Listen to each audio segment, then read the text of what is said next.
as estradas, como vão ficar? Goiás hoje pode dizer com orgulho que deu um salto na sua infraestrutura com relação ao passado. Nesta área, o trabalho avança sempre. O programa Goiás na Frente reuniu mais de 2 bilhões de reais para investir na recuperação da malha rodoviária do nosso estado. São obras como a iluminação de trechos e a manutenção e construção de estradas. Também serão finalizadas as duplicações da GO Goiânia Cidade de Goiás e da GO Goiânia Nerópolis BR-153. Assim, todas as principais saídas da capital terão pistas duplas. Você e sua família viajando com mais segurança e conforto. Nossas empresas ganhando competitividade, gerando mais e melhores empregos para os goianos. Programa Goiás na Frente. Inovação que cuida das pessoas.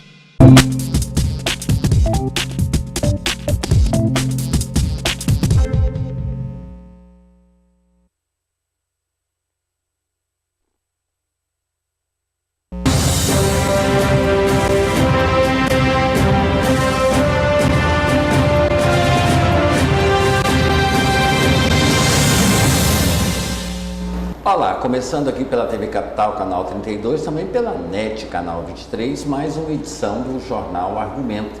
E, atendendo a vários pedidos, vários e-mails que foram enviados para a gente, Adelman Soares Azevedo Filho, e ele gentilmente volta aqui para que a gente possa conversar mais. Doutor Adelman, muito obrigado pela presença do senhor. Em nome de muitas pessoas, eu digo que seja muitíssimo bem-vindo.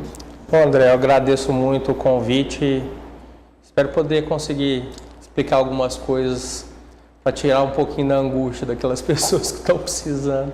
Hoje, doutor, dentro disso que o senhor está falando, no ano passado, no ano retrasado, houve um aumento de 21% do uso de antidepressivos e ansiolíticos.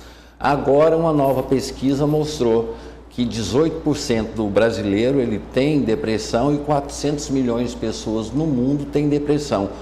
É uma doença velha que está sendo, uma velha nova, mais ou menos assim, uma doença que já existia há muito tempo. Ela é velha, mas porém agora a medicina está tratando, conhecendo ela? Está sendo mais diagnosticada. É fato que com o estresse que a gente vive hoje, a correria, a tensão, preocupação, muita responsabilidade, muita informação, é uma doença que, tanto depressão quanto os transtornos de ansiedade, que elas tendem a aparecer mais. Mas, por outro lado, se você for comparar com pouco tempo antes, o que ocorre hoje é que as doenças estão sendo melhores diagnosticadas. Então, as pessoas estão recebendo um tratamento mais adequado, não pelo excesso de medicamentos ou de excesso de medicação que é prescrita, mas porque as doenças estão sendo mais diagnosticadas, mais reconhecidas pelos profissionais. Agora, uma pergunta, fazendo analogia, o mecânico tem carro que estraga, o médico também pode pegar depressão, fica doente também, ou o médico, por ser médico, é imune a esse mal? Não, do mesmo jeito que tem o cardiologista, que pode ter hipertensão arterial, ou seja, pressão alta, ele vai tomar um medicamento para pressão alta. O psiquiatra está propenso a ter qualquer doença, dentre elas as que ele trata. É importante a gente saber que na situação, quando a gente vivencia aquele problema, quando a gente padece de alguma doença, mesmo a gente sendo especialista em determinado assunto, a gente vai precisar de um amigo, vai precisar de um profissional, um amigo que eu falo, um profissional amigo que vá cuidar da gente. Nossa condição e capacidade de autoavaliação, quando a gente não está bem, ela está prejudicada. Ou seja, os mesmos males que acometem uma pessoa normal, também acomete o profissional de saúde também. Ele sente as mesmas coisas, aquela desleixo, vontade de não fazer as coisas, dormir. Desânimo, ansiedade. E não consegue diagnosticar. Muitas vezes ele mesmo não percebe os sintomas, porque uma das características de uma depressão, a depressão ela altera a capacidade que a pessoa tem de se autoanalisar, de perceber algumas coisas que estão acontecendo consigo mesmo. Então, muitas vezes, principalmente no início dos sintomas, mesmo o psiquiatra, se ele estiver doente, ele não vai ter tanta percepção. E aí acaba também tendo os mesmos problemas que um depressivo comum, né? Agora, doutor, essa questão que estamos vivendo hoje, a ansiedade. A ansiedade, todo mundo fala assim, estou ansioso, como se fosse um momento, um estado de espírito, alguma coisa assim muito simples, mas a ansiedade, como é que ela como é que ela é diagnosticada? Ansiedade, do mesmo jeito que tristeza, irritação, são coisas que todos os seres humanos, são sentimentos e emoções que todos os seres humanos têm, eles podem apresentar. Eu estou ansioso porque amanhã eu vou fazer uma viagem. Eu estou ansioso porque eu vim para essa entrevista agora. Eu estou ansioso porque eu tenho que preparar o meu TCC de final de curso.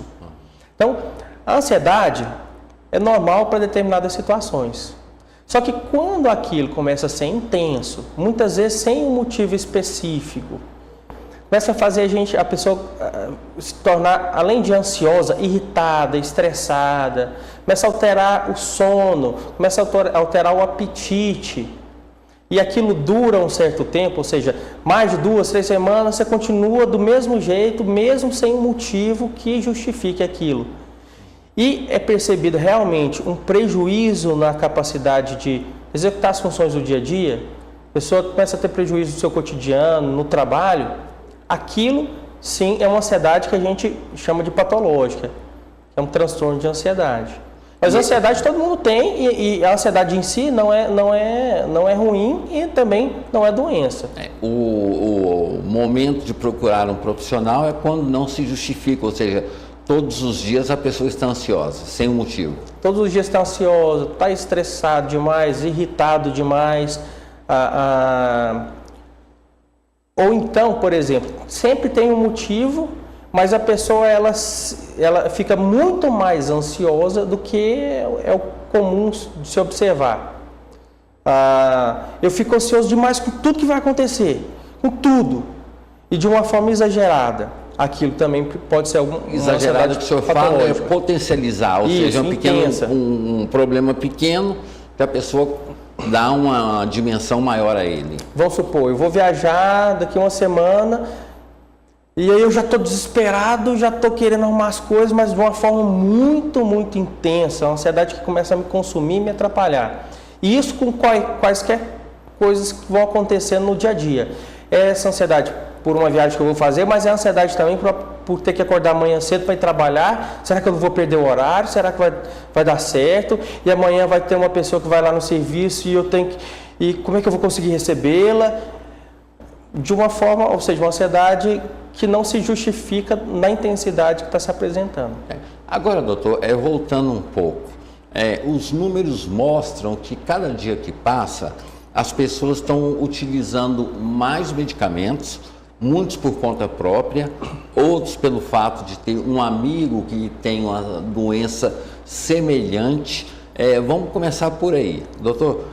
O uso indevido, por exemplo, eu tomo um ansiolítico, aí tem um vizinho que se sente também ansioso e me pede um ansiolítico. A automedicação, o risco que isso pode trazer? É sempre prejudicial porque, primeiro, cada medicamento tem que ser prescrito para um indivíduo pensando em outras patologias que ele tem, analisando todo o histórico patológico daquela pessoa, porque às vezes a gente vai passar um medicamento que em vez de fazer bem pode fazer mal, pode, sei lá, o efeito pode misturar com o efeito de outra coisa que ele está tomando e na verdade prejudicar o indivíduo. E outra coisa é o seguinte, quando a pessoa começa a tomar algum medicamento sem uma orientação, ela fica meio perdida, não sabe até quando que vai usar, como que vai parar, será que eu vou usar esse remédio até quando, em que dose? Então a pessoa fica totalmente perdida. E aí é muito comum o indivíduo começar a tomar qualquer medicamento, vamos supor, estou muito ansioso, tem um conhecido que toma um Lexotan, por exemplo. Lexotan, que é o bromazepam, um diazepam, um Rivotril, que é o clonazepam. E realmente, se a pessoa for tomar esse medicamento, ela vai ficar mais tranquila. Vai, porque o efeito dele realmente é de deixar a pessoa mais tranquila. Só que esses medicamentos, eles não são usados somente como tratamento. Muitas vezes eles ajudam no tratamento. E se a pessoa não tomar um outro medicamento específico para tratar aquela patologia, ela vai estar usando um medicamento que não trata, simplesmente esconde um determinado problema e vai usar para sempre. Ficou usando muito tempo, ela não vai conseguir parar porque são medicamentos que causam dependência.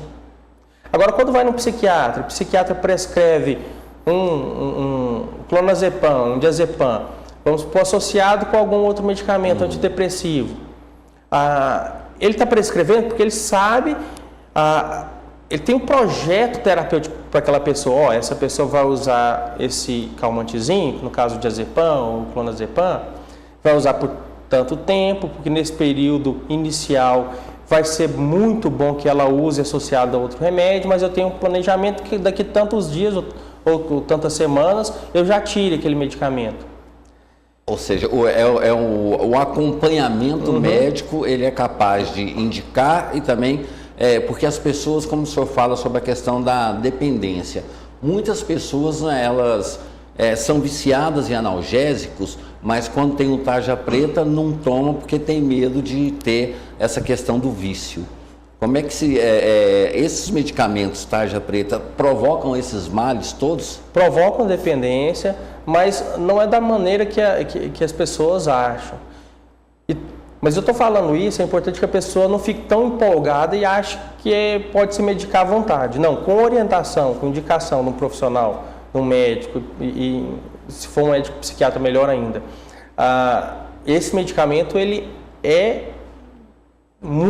pode ser muito bom, e principalmente em associação com outros para o tratamento de determinadas patologias. A gente tem que tomar cuidado, porque quando se fala que o medicamento é tranquilo, às vezes a pessoa, não, beleza, é tranquilo, eu sempre consegui essa receitinha de alguma forma, então já que é tranquilo, não vou procurar o médico para me orientar sobre isso, não. Doutor, eu vou fazer uma pergunta para o senhor que eu deveria fazer para um laboratorista, para uma pessoa do laboratório.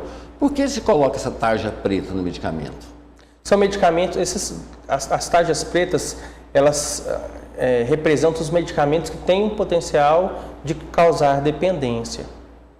Então, por isso tem essa tarja preta, que são medicamentos que eles são mais controlados, ou seja, o uso deles tem que ser mais vigiado. Tem os transtornos de ansiedade, aí os transtornos depressivos, tem a depressão, vários estágios de depressão, depressão leve, moderada, grave, a depressão depressão que a gente chama grave, com sintomas psicóticos, que a pessoa está tão deprimida a ponto de as alterações químicas cerebrais fazendo com que a pessoa comece a ter alucinação, ou seja, ver coisa que não existe, ter sensação estranha que não existe, sensação de estar sendo perseguido. Isso provocado pela depressão? Isso provocado pela depressão.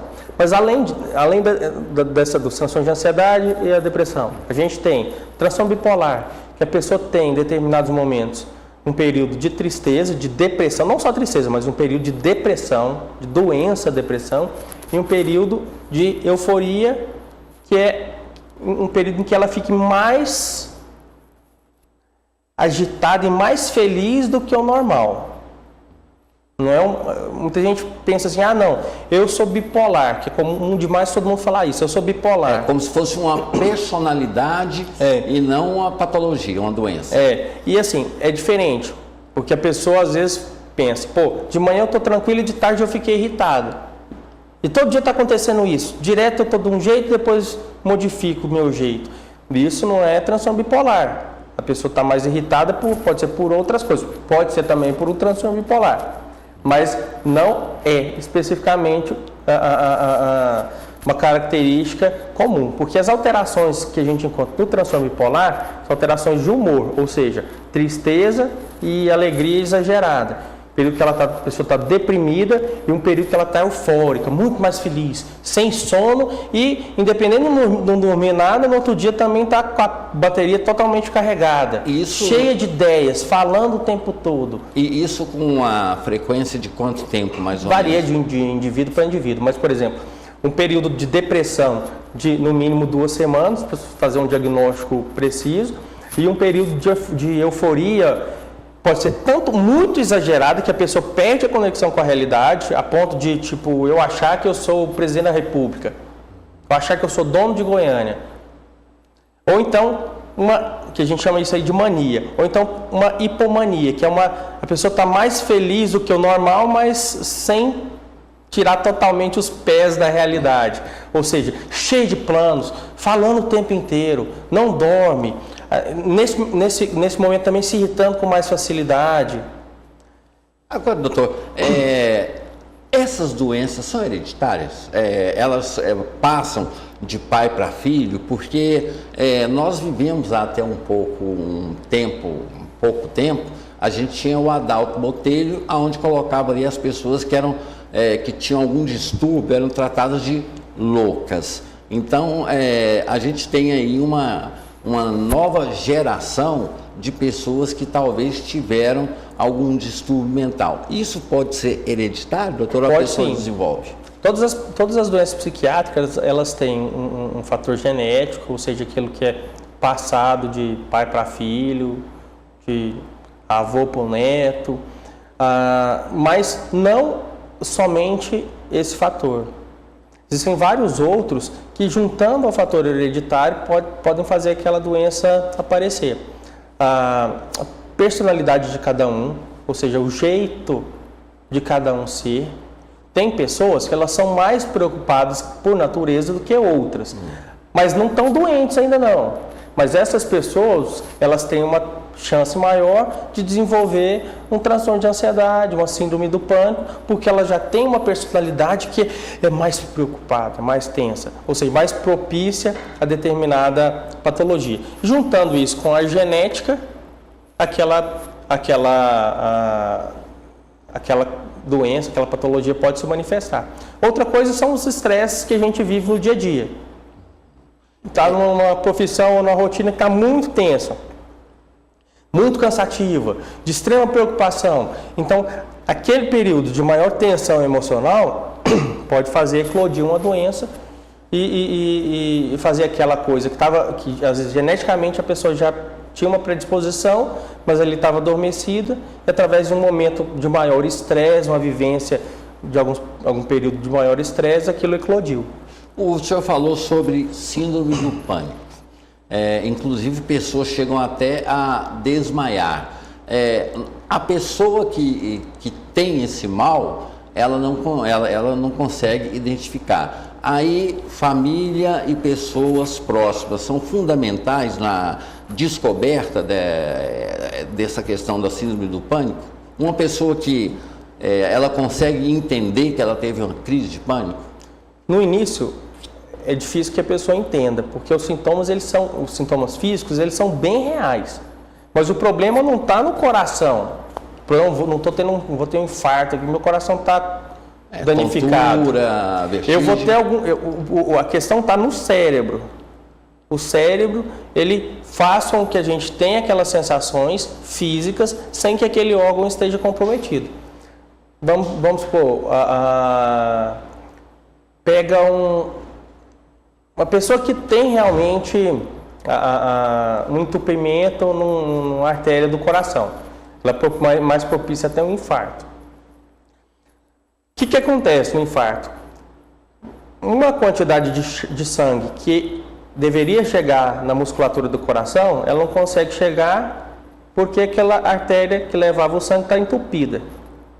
Quando o sangue não chega, algumas células daquela região da musculatura do coração, elas vão morrer.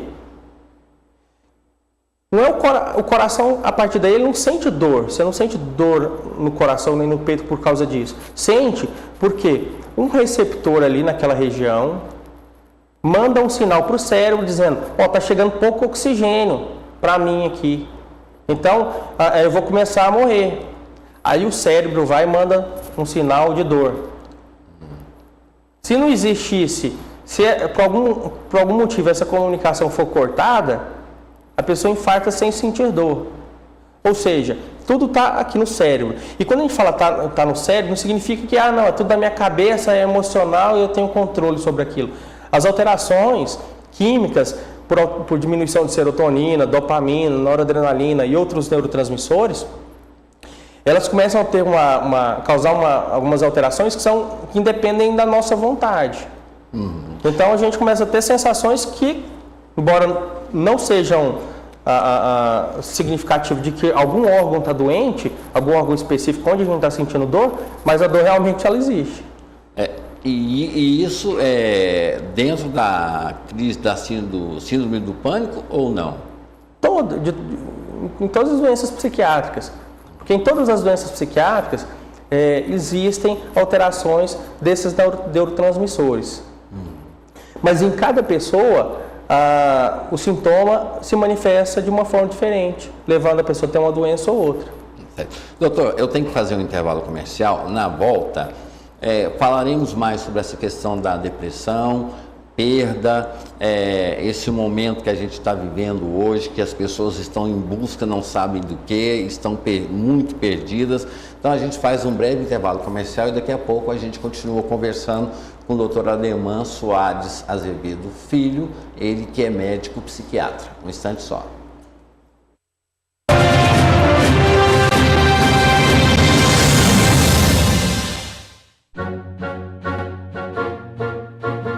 Gostaria de saber sobre habitação. Vão ser construídas novas casas? Aqui em Goiás nasceram o Cheque Reforma e o Cheque Mais Moradia, programas que já ajudaram mais de 175 mil famílias goianas a realizarem o sonho da casa própria. Agora, com o novo programa Goiás na Frente, serão construídas 30 mil novas casas populares, junto com a Caixa Econômica Federal e os municípios. E tem mais, com recursos já garantidos, o governo de Goiás vai promover a saúde preventiva com um grande volume de investimentos em saneamento, concluindo obras estratégicas em diferentes regiões do estado. Juntas, habitação e saneamento vão receber recursos superiores a R$1,5 bilhão e gerar milhares de empregos para os goianos. É Goiás na Frente, investindo na qualidade de vida da nossa gente. Programa Goiás na Frente. Inovação que cuida das pessoas. Nobre Arte Móveis, indústria de móveis finos em aço, alumínio e fibra sintética.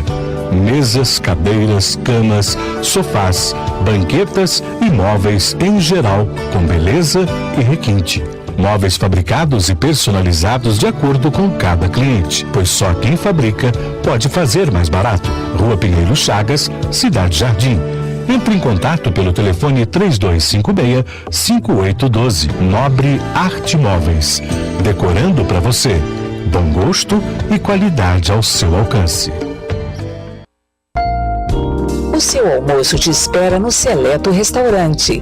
Ampla variedade em pratos típicos da culinária brasileira.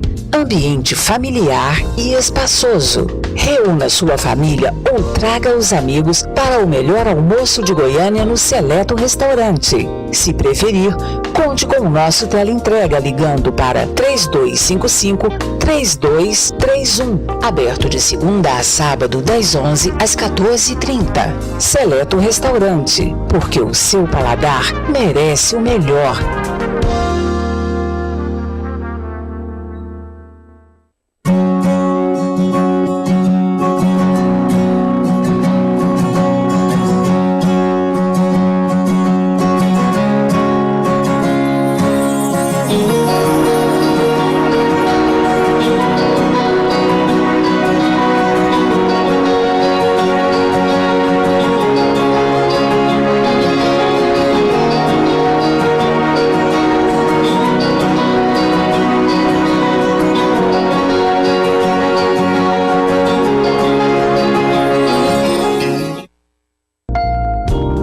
O almoço te espera no Seleto Restaurante. Ampla variedade em pratos típicos da culinária brasileira.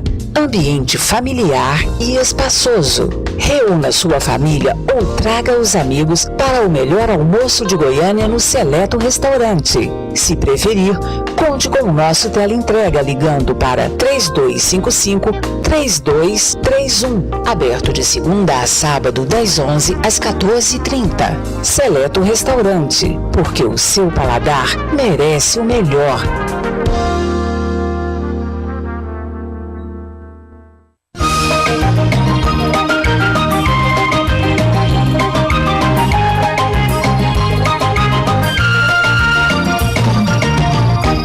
Ô Zé, quanto é que você cobra pra pintar minha casa? Porque é pra você, Juvenal. Eu cobro 5 mil e te entrego o serviço em 30 dias. Não, vamos fechar tudo pela metade. Você cobra metade do preço e me entrega na metade do tempo.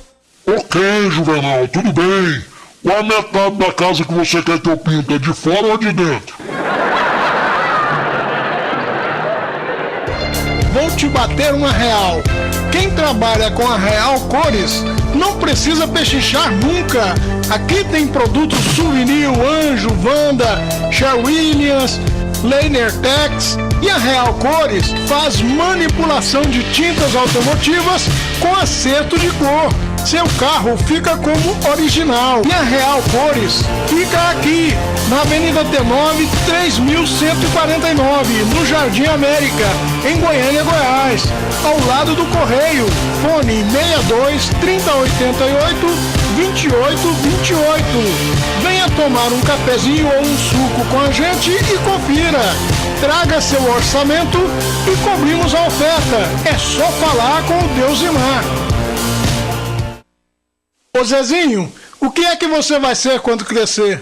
Eu vou ser pintor como meu pai ou humorista como o senhor. Só vai depender do meu corpo.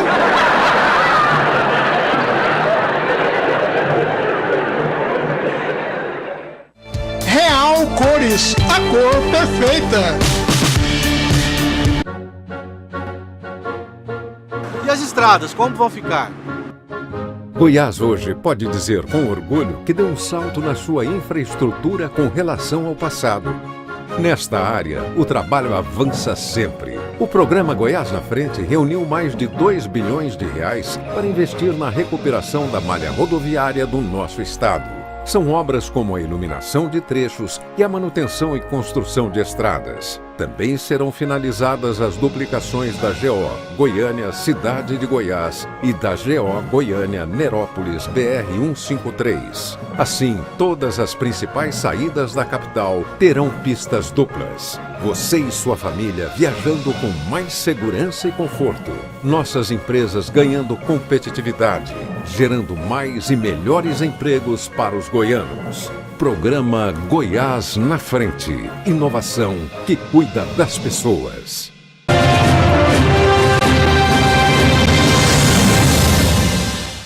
De volta com o Jornal Argumento aqui pela TV Capital, canal 32, pela NET também, canal 23, conversando com o Dr. Adelman Soares Azevedo Filho, ele que é médico psiquiatra. Doutor, no intervalo eu disse que faria algumas perguntas para o senhor, né? Num tom de brincadeira, mas a resposta do senhor foi séria. Por exemplo, uma pessoa que perde o emprego, ela pode ter uma depressão? Pode sim, justamente pelo que a gente acabou de comentar no bloco passado, que além de fatores biológicos, ou seja, genéticos, e da personalidade de cada um, a maneira de cada um reagir às adversidades do dia a dia, os estresses que a gente vivencia no nosso cotidiano podem ser responsáveis para uma patologia se instalar. É comum a pessoa perder um emprego e ficar triste. Daí a gente não vai concluir que a pessoa está deprimida por conta disso. Mas se aquela tristeza ela começou a se estender, vamos supor, por mais de 2 semanas, de uma forma muito mais intensa que seria uma tristeza normal para a situação, a pessoa passou a ter alteração do sono, ou dormir demais ou não dormir nada, alteração no apetite, ou comer muito pouco, perder ou ganhar peso, pensamentos muito negativos de às vezes de ruína, até que eu sou um fracasso, não vou conseguir nada, eu não vou conseguir manter minha família.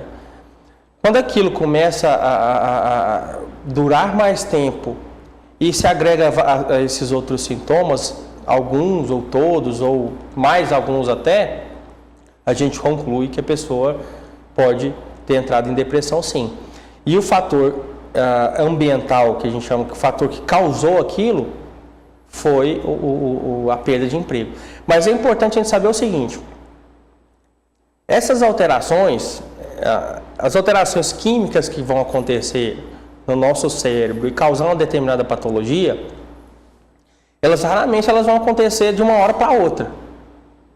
O fato da pessoa ter perdido o emprego, muitas vezes não é o suficiente para a pessoa ter adoecido, mas pode ser o empurrão que faltava, a gota d'água.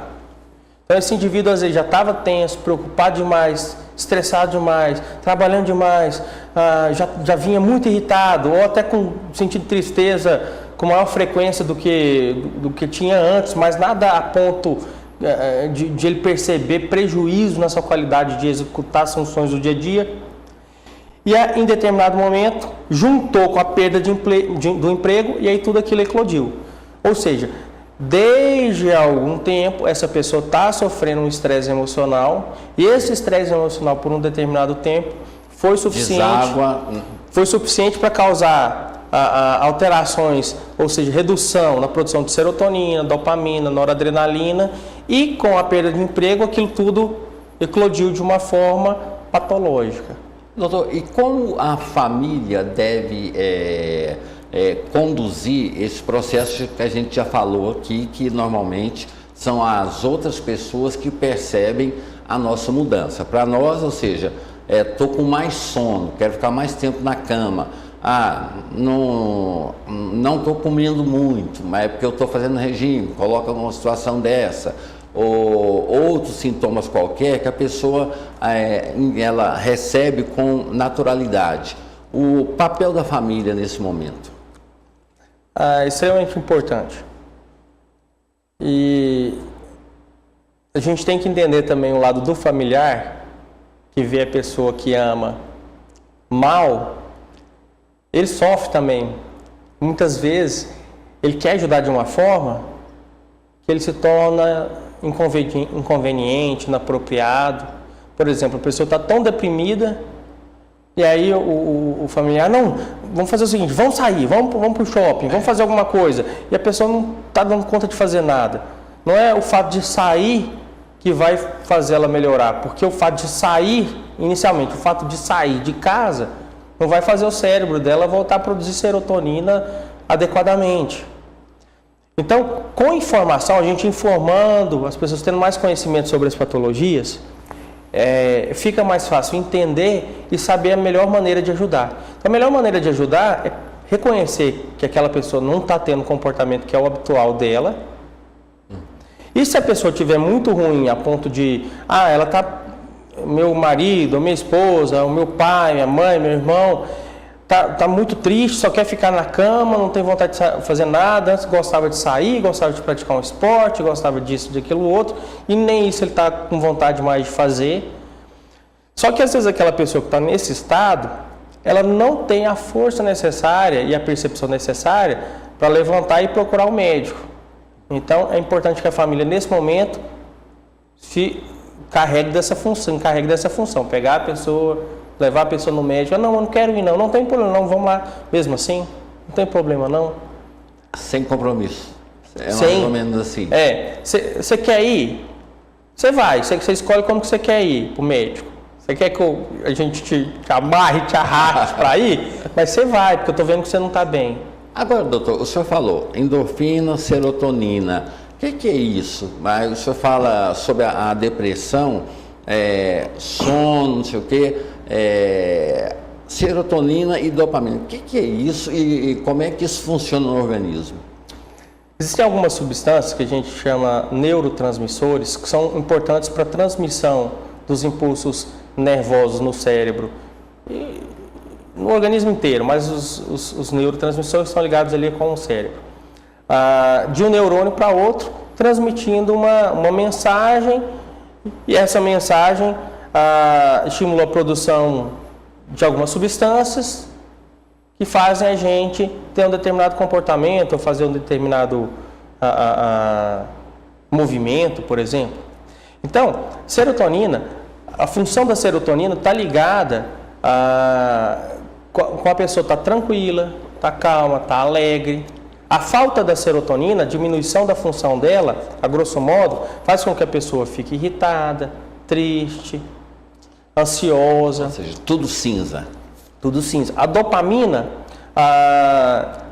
é como se fosse um neurotransmissor que está ligado à felicidade, à alegria.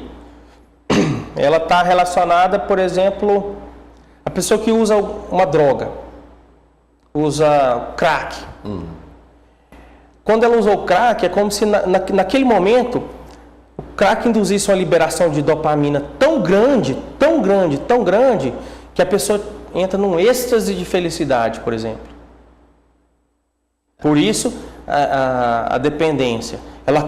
Depois o cérebro vai sentir falta daquilo, que quer aquilo de novo. Isso, é lógico, numa dose muito maior do que o normal. Só que numa dose adequada, a dopamina faz a gente estar alegre, faz a gente estar feliz, faz a gente levantar da disposto. Cama, sair para passear, porque, doutor, o depressivo, ele não faz planos para o futuro. Estou certo ou estou errado?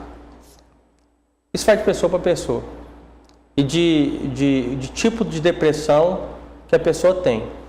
Então, tem a depressão que está relacionada, a pessoa está triste, mas não está tão desanimada. A grosso modo, essa pessoa pode ter um prejuízo maior de serotonina do que de outras substâncias, porque a serotonina está ligada também à tristeza, à depressão e também aos sintomas ansiosos. A pessoa que às vezes tem uma depressão que fisicamente ela fica muito comprometida, desanimada, sem vontade de fazer nada, às vezes a gente chama aquela depressão de depressão melancólica, que a pessoa está naquela melancolia, naquela tristeza, quer ficar quietinha, não quer fazer nada.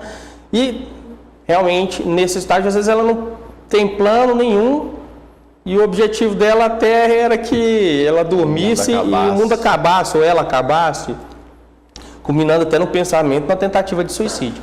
Esse tipo de depressão está associado, lógico, também a diminuição de serotonina, mas a grosso modo, eu falo a grosso modo, porque se você for colocar numa prova, se for fazer uma prova, qual que é o tipo de depressão melancólica? É comum ter alterações de quais neurotransmissores? Mas, na verdade, tudo acontece no cérebro ao mesmo tempo. Do mesmo jeito que pode ter alteração de dopamina, de noradrenalina, pode ter de serotonina, mas, a grosso modo, essas depressões que a gente fica mais fraco fisicamente, mais debilitado, mais sem energia, está relacionado com a diminuição de noradrenalina e também de dopamina. A noradrenalina não é aquela adrenalina que a gente fica tenso, não. A noradrenalina é um neurotransmissor que ajuda a gente a ficar em pé, a levantar, executar as funções do dia a dia. A falta dele causa uma depressão, aquela depressão que a gente fica mais desanimado, mais sem vontade, mais sem interesse, sem prazer. Agora, doutor, aproveitando o tempo, olhando a gente essa questão da psiquiatria, tem aquelas pessoas esquizofrênicas, né? E tem as psicopatas. Também é tratado pelo psiquiatra, essas doenças, elas são mais graves do que a depressão, se a gente pudesse medir, claro que não tem como medir, mas muita gente, ela se preocupa só com a depressão, mas a esquizofrenia quase não é notado ou acha que é uma mania. A psicopatia, o psicopata, acha que aquilo lá é a pessoa que é mal, que é isso, que é aquilo. Essas doenças, assim, elas num grau, digamos assim, comparado à depressão. A esquizofrenia a gente vê menos, por exemplo, do que uma depressão, porque aquela doença realmente é menos prevalente. Então você vai ver mais ou menos os estudos, vão falar mais ou menos 1% da população tem esquizofrenia. Então de 100 pessoas, uma vai ter. Já a depressão é muito mais comum, então muito mais fácil de a gente observar. Mas a esquizofrenia também é uma doença tratada pelo psiquiatra. Mas aí é bom a gente diferenciar a esquizofrenia, que está dentro dos transtornos psicóticos, que no início, quando você me perguntou as doenças que levam a pessoa ao psiquiatra, tem os transtornos ansiosos, os transtornos depressivos, os transtornos psicóticos. Aí desses transtornos psicóticos tem algumas causas orgânicas, por exemplo, a pessoa teve um acidente, que teve uma lesão cerebral, e a partir daí ela tem uma alteração de comportamento. Também vai se enquadrando, a gente abre uma alazinha aqui para os transtornos mentais orgânicos. Grosso modo, são essas as patologias. É importante diferenciar a esquizofrenia, que é um transtorno psicótico, da pessoa que tem um transtorno de personalidade. O transtorno de personalidade está relacionado com a constituição da personalidade da pessoa, ou seja, o jeito que aquela pessoa é. Isso em si não é uma patologia, é uma alteração da normalidade. Mas não é uma patologia porque não tem um tratamento que vá realmente funcionar. Psicoterapia, a pessoa que pode ser submetida a psicoterapia e melhorando aos poucos? Pode. Só que o psicopata, é lógico, tem níveis. Vamos supor um psicopata urbano, por exemplo, aquele psicopata, que... o assassino, o estuprador, ou até uma pessoa comum mesmo, ela maltrata as pessoas. Não, vamos pegar esse aqui que está no nível patológico, extremamente fora da realidade, fora do comum e perigoso. Essa pessoa, ela faz as coisas que faz, não porque ela acha que no mundo tem um demônio e se ela matar determinada pessoa, se ela estuprar determinada pessoa, aquele demônio vai parar de existir. Como, por exemplo, vai acontecer com o esquizofrênico. Ele sabe o que está fazendo, que o que está fazendo é errado, ele sabe que aquilo é uma maldade, mas ele não se compadece, ele não se importa, ele gosta, ele não tem emoções, ele não se sente mal fazendo, ele quer cada vez fazer mais. Aí tem aquela questão, o psicopata que comete crimes. Mas tem o psicopata, por exemplo, na convivência, que ele maltrata o amigo e não sente remorso, ele maltrata a esposa, maltrata a filho. Tem esse psicopata também? Tem esse psicopata também, que é muito mais comum do que a gente imagina, e que a gente muitas vezes não reconhece como tal. Tem um livro de uma psiquiatra, Ana Beatriz, que se o resto do nome dela, que chama Mentes Perigosas, o psicopata mora ao lado, que aborda bastante esse assunto e realmente é da maneira que você falou. Em pequenas ações, no dia a dia, no cotidiano, a pessoa não sente remorso em estar maltratando, em estar desmerecendo, e acha aquilo bom até, gosta de fazer aquilo, dissimula as situações que vão ocorrendo no dia a dia para passar uma imagem diferente do que é, mas tudo isso como se fosse um jogo, para que ela possa esconder o que ela realmente está pensando e fazer o que ela está querendo, sem que as pessoas a descubram. Então isso é muito comum. Só que, você vê, essas pessoas, elas são assim. Para a pessoa mudar, ela tem que reconhecer que alguma coisa nela não está bacana. Nesse caso é uma terapia ou um tratamento psiquiátrico? Nesse caso, nem a terapia às vezes vai resolver, porque a pessoa, primeiro, ela tem que achar que aquilo não tá, é uma alteração que não está normal. E ela não acha, ela acha que aquilo é muito bom. Ela não quer mudar. Ela acha que é uma personalidade. Ela acha, não é a personalidade, e ela gosta. Se eu estou triste, vamos pensar aqui, ó, eu tenho uma personalidade que eu sou irritado. Isso de fato, eu sou mesmo. Vou pegar um exemplo eu mesmo. Aí minha mãe, quando criança, me chamava de Leãozinho. No dia que eu fui crescendo, eu estou vendo que essa característica é uma coisa que eu não quero, é uma coisa que me atrapalha, é uma coisa que me prejudica, é uma coisa que às vezes eu tenho uma reação impulsiva, às vezes agressiva, não de brigar, mas em pequenas coisas, às vezes um tom de falar, um jeito de falar, que eu estou achando que aquilo não é bacana, que eu não gosto daquela característica em mim. O que eu faço? Eu vou tentar mudar aquilo no meu dia a dia, como já de fato aconteceu. Então, eu percebo que aquilo não está normal. Agora, o psicopata, ele não percebe, ele gosta daquilo. Ele não se sente mal com essas atitudes, por exemplo. Ele é grosseiro e irritado, por exemplo, mas ele gosta daquilo, ele se sente bem daquilo. Ou seja, ele maltrata uma pessoa, aí depois passa um tempo, ele conversa com a pessoa normalmente, como se ele não tivesse feito nenhum mal a essa pessoa. Ou isso, ou então assim, ele maltrata aquela pessoa e se sente bem, e sente prazer em fazer aquilo. Então ele gosta daquela característica, por que ele vai mudar? Se você for fazer terapia, você vai fazer terapia, e à medida que você for fazendo terapia, você vai reconhecendo algumas características em si, que você percebe que não são bacanas e que você quer melhorar. O psicopata não, ele não quer melhorar nada, está tudo perfeito. Muitas vezes ele vai fazer a terapia, ele vai enganar o terapeuta, fingindo, às vezes pode até fazer parte do jogo dele. Até que ponto ele vai conseguir tapear o terapeuta? Isso é verdade. Doutor, o nosso tempo está acabando, passa muito rápido quando a entrevista é boa, mas eu queria falar um pouco do lado escritor do senhor. O senhor publicou um livro que para mim é um dos melhores que eu já li nessa área de psiquiatria, até falei que é um diário de um consultório, e queria que o senhor falasse um pouco sobre esse livro e o que levou o senhor a escrevê-lo. Eu sempre gostei muito de escrever, e eu gosto de falar o seguinte, às vezes eu tenho uma facilidade de pegar uma coisa que às vezes é mais difícil e transformar e explicar aquilo de uma forma mais fácil. Eu falo assim, não, porque como eu sou burro mesmo, eu gosto que todo mundo entenda do jeito que eu dou conta de entender. Então, quando eu peguei aquele negócio e debulhei e mexi e consegui entender, aí daquela forma que eu entendi, eu passo, vamos supor, para as pessoas que eu estou explicando determinado assunto. E em relação ao livro, foi bem isso.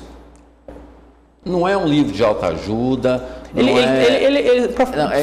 É um livro, desculpe, eu que falo que eu já li. Ele é um livro médico e até medicamentoso, porque traz, várias situações que a gente vive no dia a dia e não é capaz de entender ou aceitar. Quando eu escrevi o livro, na verdade o objetivo não era escrever um livro. Eu fui escrevendo alguns assuntos que com o tempo eu fui percebendo que aquilo podia virar um livro, aí sim passei a escrever pensando num contexto maior que seria um livro. Mas o objetivo principal era de instruir. Porque, como eu falei, uma das coisas mais importantes para a gente desmistificar a psiquiatria e ajudar quem está precisando é a informação. E o livro, o que eu fiz? Eu trouxe relatos ou de consultórios, ou de algumas coisas fictícias, algumas histórias que eu criei, mas muitas realmente que aconteceram, que eu vou dando exemplo de algumas sensações, alguns sentimentos, de algumas características que representam uma determinada patologia, e a pessoa às vezes vai se reconhecendo ali e falar, eu posso ter essa doença, isso pode ser uma doença, agora estou entendendo melhor sobre isso, e faça com que aquela pessoa possa despertar e conhecer, e às vezes pensar ou em si ou em alguém que esteja precisando de ajuda e ajudar essa outra pessoa ou ajudar a si próprio. Então, o objetivo foi realmente de ajudar nesse sentido. Tanto é que os primeiros textos que eu escrevia, eu escrevi um texto sobre síndrome do pânico. Aí contei a história de uma pessoa que estava tendo síndrome do pânico, que foi acontecendo, e a pessoa, à medida que você vai lendo, você vai se interessando por aquele assunto, para ver como é que terminou a história. E aí eu pegava aquele texto e lia para algum paciente meu, sem dizer nem que o texto era meu, que estava com esse mesmo problema. Se eu percebesse que aquele texto ajudou aquela pessoa de alguma maneira, e como que eu percebia isso? Com a reação que ele teve depois de eu ter lido aquele texto para ele. Se eu percebesse que aquilo foi bacana, beleza, está dentro. Se não, eu jogava fora, eu via o que eu poderia mudar, e assim foi com diversos outros temas. Quanto tempo o senhor levou para escrever esse livro? Como eu não fiz com o objetivo de... tenho que terminar esse assunto, eu não sei nem precisar. Eu fui escrevendo alguns assuntos, não sei, uns 2 anos, talvez. E aí, em determinado momento, eu lembro até a época, eu trabalhava num lugar e na época eu saí desse emprego, e aí tive um tempo mais livre para eu poder ficar no consultório. E aí, nesse período que eu tive mais livre, eu consegui fechar tudo tipo em 2 semanas. Terminando alguns textos e juntando alguns outros que eu já tinha. E a primeira edição já esgotada? A primeira edição já acaba. Aí vem uma segunda edição também desse livro? Uma segunda edição. Se o senhor pudesse resumir o livro, qual seria o resumo? Informação sobre as patologias da mente, com enfoque principal nos transtornos de ansiedade, depressão, e desmistificação, ou seja, tirar aquela ideia de que qualquer coisa da psiquiatria é coisa de maluco. Tanto é que no livro, um dos textos, eu acho que, se não me engano, foi o último capítulo, eu escrevo quem são os loucos, que eu trago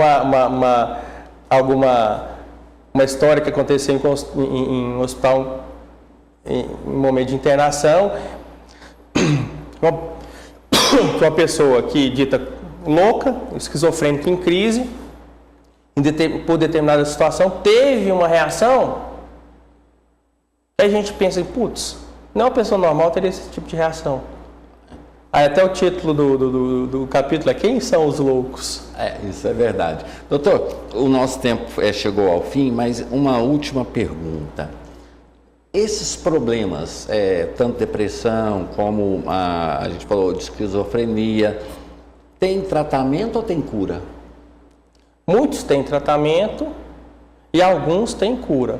Por exemplo, a esquizofrenia é uma doença crônica, como a hipertensão arterial, a pressão alta. Tratamento. Ela tem um tratamento, mas a pessoa vai ter que manter o tratamento a vida inteira.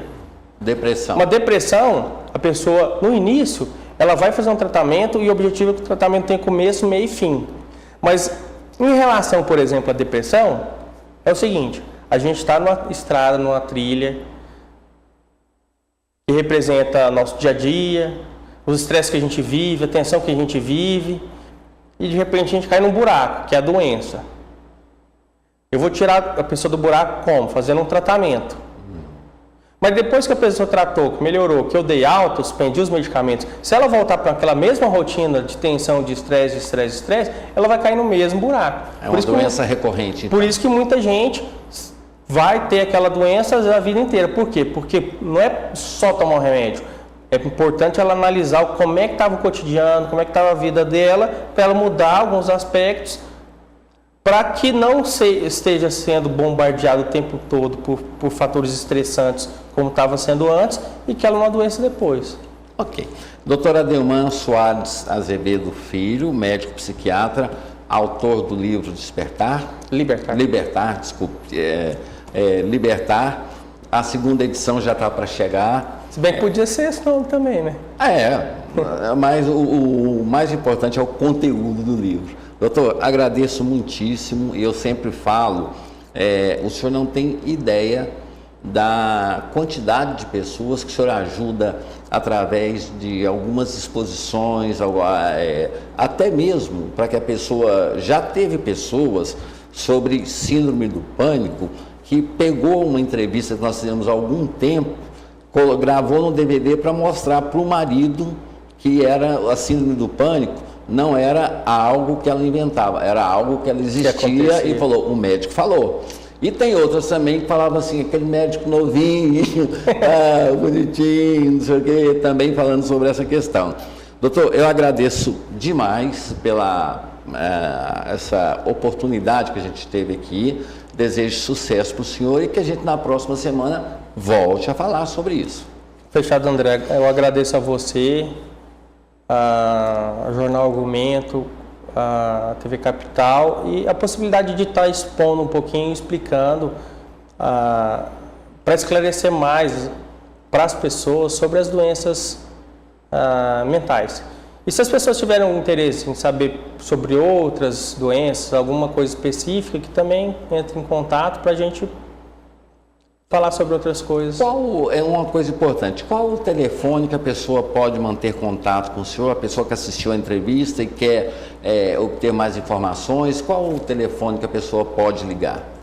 Eu tenho a pessoa pode entrar em contato comigo, por exemplo, pelo meu e-mail, que é Adelman Azevedo, meu Azevedo é com S, adelmanazevedo@gmail.com, e também tem uma página no Facebook que também eu explico sobre algumas patologias psiquiátricas, que ela é só colocar o meu nome, Dr. Adelman Soares Azevedo, filho, que ela vai achar fácil e vai poder entrar em contato comigo. E o número do telefone do consultório do senhor?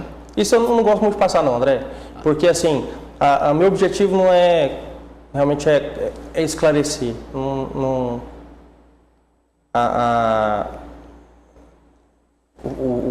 fato de passar o telefone pode ser visto pelo Conselho de Medicina como uma quebra da ética. Perfeito, mas o pessoal pode ligar aqui na produção que a gente passa. Doutor Adelman, novamente, muito obrigado. Continue sendo essa pessoa que o senhor é e que Deus continue abençoando o senhor para que o senhor possa vir até aqui livrar as pessoas desse sofrimento que são essas doenças. Muito obrigado. Eu agradeço sempre a oportunidade. E agora vai ser minha vez. Danielzinho! Um grande abraço a todos vocês que nos acompanharam. Nosso muito obrigado. Fiquem todos com Deus e até amanhã. Gostaria de saber sobre habitação. Vão ser construídas novas casas? Aqui em Goiás nasceram o Cheque Reforma e o Cheque Mais Moradia, programas que já ajudaram mais de 175 mil famílias goianas a realizarem o sonho da casa própria. Agora, com o novo programa Goiás na Frente, serão construídas 30 mil novas casas populares, junto com a Caixa Econômica Federal e os municípios. E tem mais, com recursos já garantidos, o governo de Goiás vai promover a saúde preventiva com um grande volume de investimentos em saneamento, concluindo obras estratégicas em diferentes regiões do estado. Juntas, habitação e saneamento vão receber recursos superiores a R$1,5 bilhão e gerar milhares de empregos para os goianos. É Goiás na Frente, investindo na qualidade de vida da nossa gente. Programa Goiás na Frente. Inovação que cuida das pessoas.